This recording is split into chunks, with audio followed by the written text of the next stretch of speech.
Hey, I'd like to welcome you to another episode of Mission Matters. My name is Adam Torres, and if you'd like to apply to be a guest on the show, just head on over to missionmatters.com and click on Be Our Guest to Apply.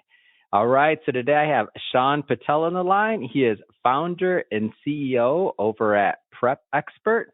And I've been looking forward to this. Interview for a while. I've been seeing Shaan. I gotta tell you, Shaan. First off, hold on before I get into it. Welcome to the show.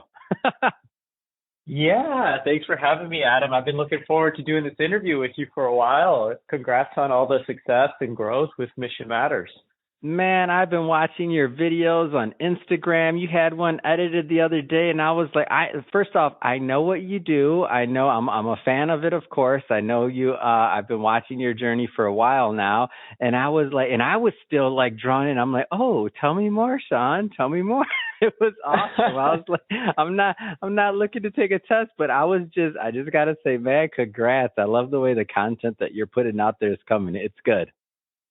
Thank you. Yeah, I'm really, really excited. And, we've been able to help a lot of parents and students with test prep and SAT, ACT, college admissions, scholarships. It's all very stressful stuff. And my job is to make it less stressful for parents and students out there. All right. So this $1 billion scholarship mission for your new book, Prep Expert Digital SAT Playbook. I know you're a go-getter. When I just even read that the first time, I'm like $1 billion scholarship. Man, how do you even dream that up?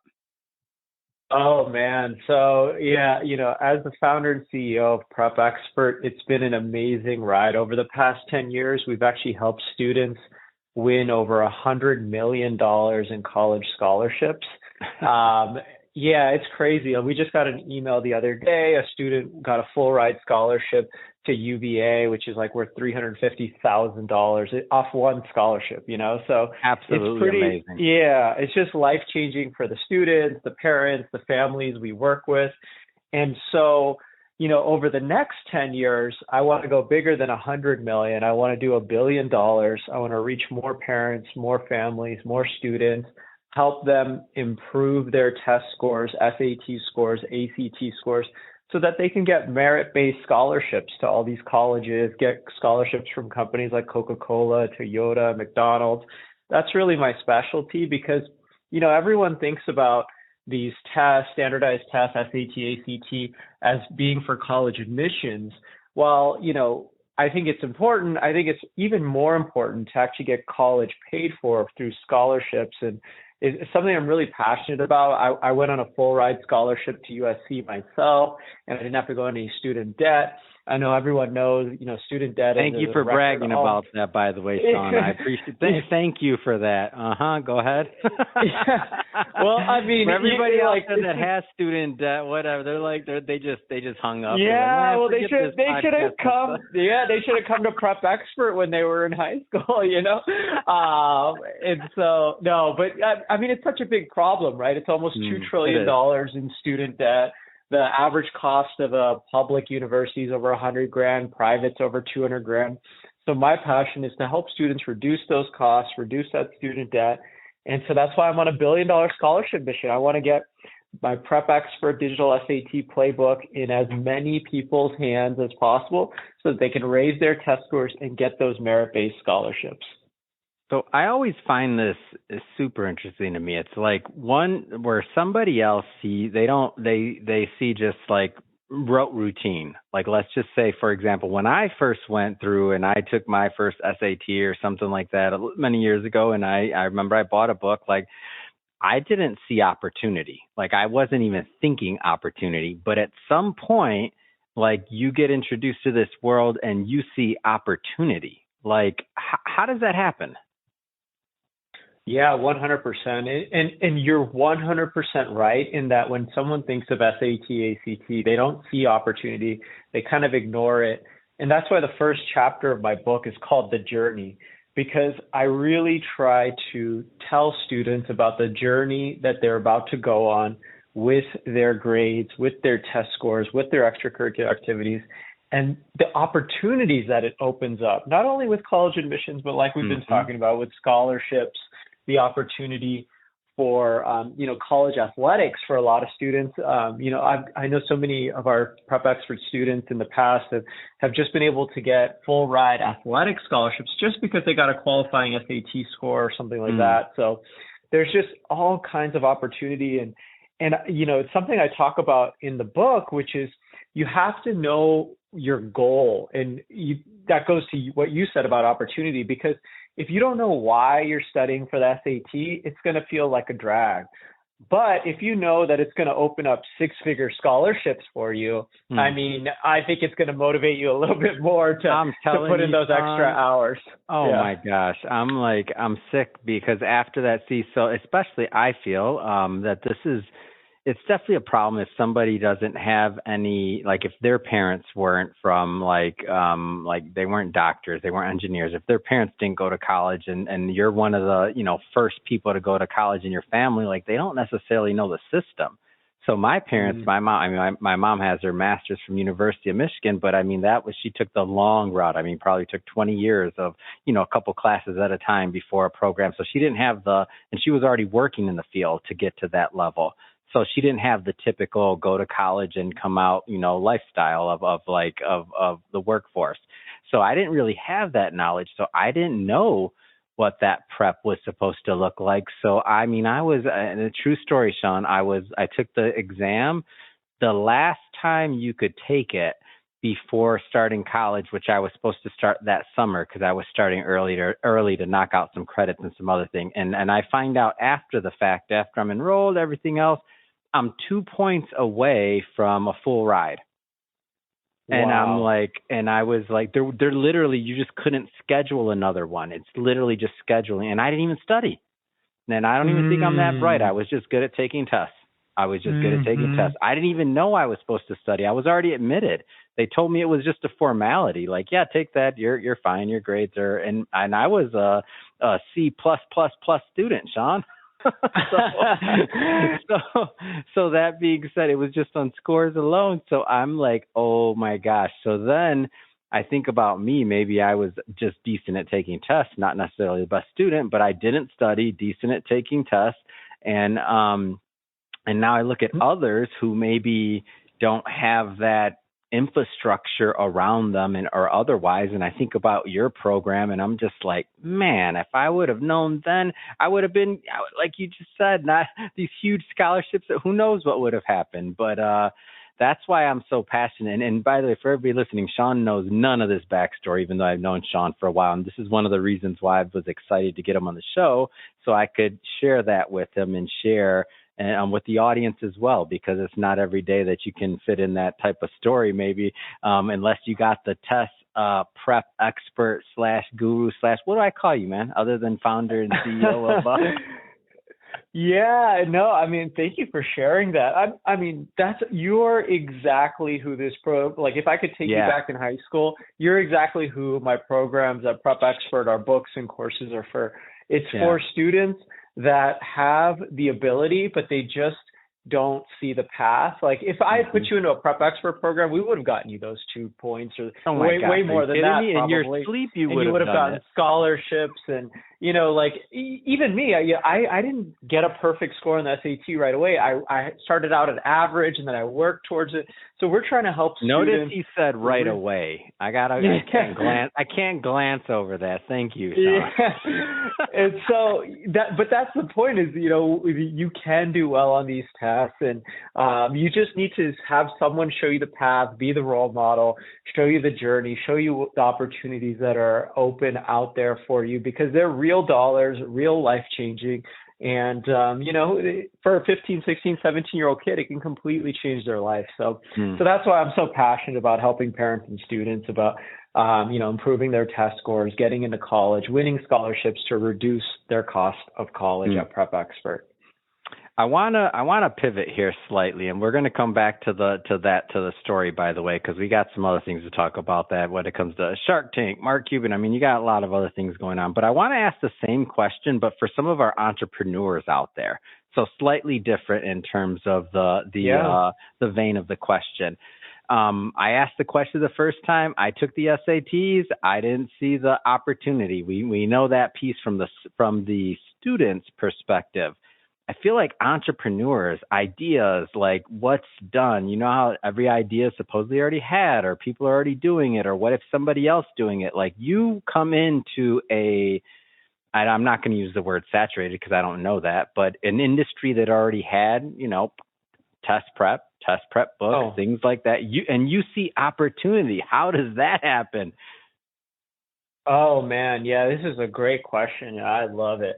So for the entrepreneurs out there listening, I will say that I entered one of the most competitive industries, the SAT test preparation industry. You know, you've got juggernauts like Princeton Review, Kaplan, Khan It is Academy. competitive, so I was right. Okay, it is. I was thinking about that. Go ahead, please.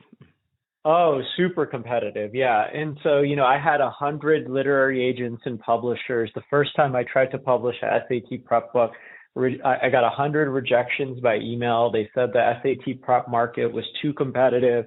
They said that, I didn't have a platform to write such a book. And so, everything was against me. I got 100 rejections and I still went for it. And that's really the path of every entrepreneur.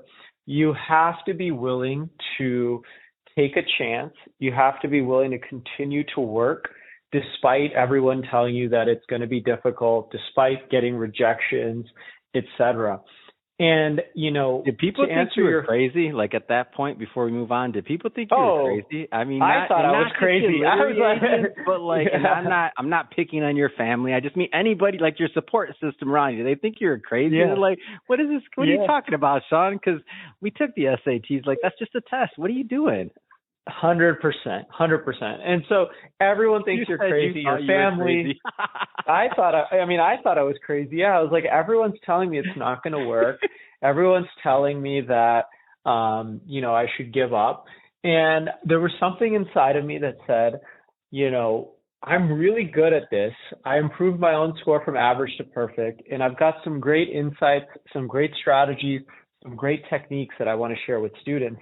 So what I did is when, the world tells you no, and they're not going to publish your book and all that, I just took it into my own hands and I said, okay, I'll just teach a course. Let's see how it goes. So in the very first course that I ever taught, my students had an average SAT score improvement of 376 points. And so, that was really good. That was taking a student from the 50th percentile and putting them in the 90th percentile. How did you feel that first course, or that first class? Like, what did that look like? Because I feel like that had to be a scary, like you're sticking your neck out there. How was that? I almost didn't get enough students. I think we ended up getting 18, which was great. But at the beginning, I couldn't getting the first person to purchase. Oh my gosh, how did that feel? That first sale, how did it feel, man? I mean, it totally changed my whole trajectory. I was ready to call it shop because I was marketing for 3 months and I didn't get one enrollment. And I'm sure that's how a lot of entrepreneurs feel. But, you just have to keep going. You have to produce results, and the marketplace will reward you once you produce results. So once I produced those results, then I started having more parents and students call me for courses. Then I had McGraw-Hill, the world's largest education publisher, ask me to write an SAT prep book that went #1 on Amazon. Did they reject you? Did they reject you previously?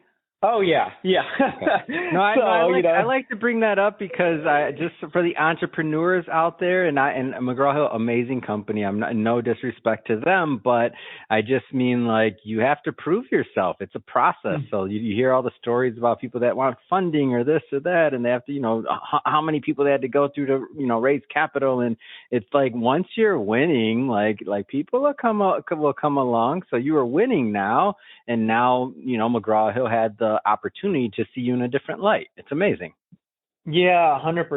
And so, I think that's really, really important that you produce results. And in the beginning, especially for the entrepreneurs that are just starting out, I mean, you have to be willing to just work for free if you need to. I would have just done free courses. I didn't have to at that time, but, just do what you need to do to reward the marketplace. And then you can slowly start charging and doing the things that you want to do. But until you produce results, no one's going to believe you. It doesn't matter what your pitch is, what your email, produce some results. That's what I would say is #1.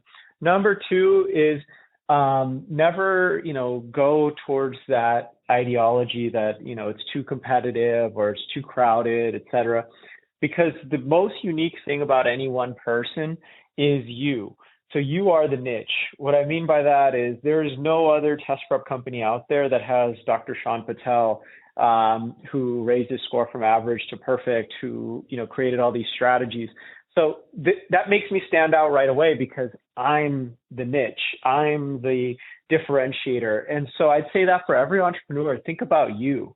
What makes you different about your business compared to every other business? And I guarantee you, there's no one else in this world that's quite like you. And so what's your story? Leverage that. Don't become a faceless brand. Leverage your personal story. I think that works so well for entrepreneurs. Did you start out full time, or was this kind of like a progression, or like how did that piece of it work for you? Oh, this was a side hustle that became a full time now. For how long? How long was the side hustle? Oh, side hustle was a long time. Yeah, I started it in end of college, and then I went to medical school, I went to business school, I went to residency. So that was like almost 10 years of side hustle. And now I've finally graduated from everything. And now I'm full-time CEO and founder. And it was a great ride. I mean, side hustle was hard, don't get me wrong, but it also gave me the time to see it grow. It helped me become a good manager because I had to delegate a lot of things to employees and contractors, especially when I didn't, while I was in school. Man, that's a great point. That's a great point. It forced you to be a good manager. Sometimes having too much time and being full-time, like I haven't heard anybody say that in a long time. That might be your Achilles heel. Is that you got 100%. Too much time to fail and not delegate. Yeah, I mean, that's one of the hardest lessons for a lot of entrepreneurs to learn, right, is to allow some delegation. Now, I think it's such a fine balance. Entrepreneurs need to figure out what to delegate and what they need to do. So there are certain things that I need to do. Like the most important thing is content, curriculum, innovation. That's me. I'm not going to delegate that out. Nobody else can do that. I write the books, etc. But customer service, I can delegate that out. So it's figuring out what your strong points are that's going to really make a difference in the business and going all in on that. How does Shark Tank fit into this equation? Like in Mark Cuban and like how did all that come about? Oh man, yeah, that's a whole nother. You got another hour, Adam? Come on, man. No, give me the. I'll give you the 2 minutes. So basically, I was a big fan of Shark Tank, just like everybody else, watching every episode. This was like back in 2016, so it's been a while, but. One day it just kind of clicked in my head. I was like, I've got a business that would make a great pitch for the show. I could use some investment to expand it, my prep expert company, to more cities, expand it online. And so I went to attend auditions in New York City, ended up getting on the show. The show went horribly for me because every shark didn't think I could be a doctor and an entrepreneur. But at the last second, Mark Cuban came in, offered me a deal for $250,000 for 20% equity in the company. We closed the deal. He's been an amazing investor, advocate, and partner for the company ever since. And Prep Expert basically 10x after we went on the show. So it was a great experience. Great. Mark and I have written books together. We've done co-investment deals. We've done entrepreneurship panels. We got one coming up with the Obama Foundation. So, I mean, it's been just amazing to work with Mark and his team. And Shark Tank was obviously a life-changing experience, and highly recommend for any entrepreneurs out there who are thinking about applying to Shark Tank. Do it. You won't regret it.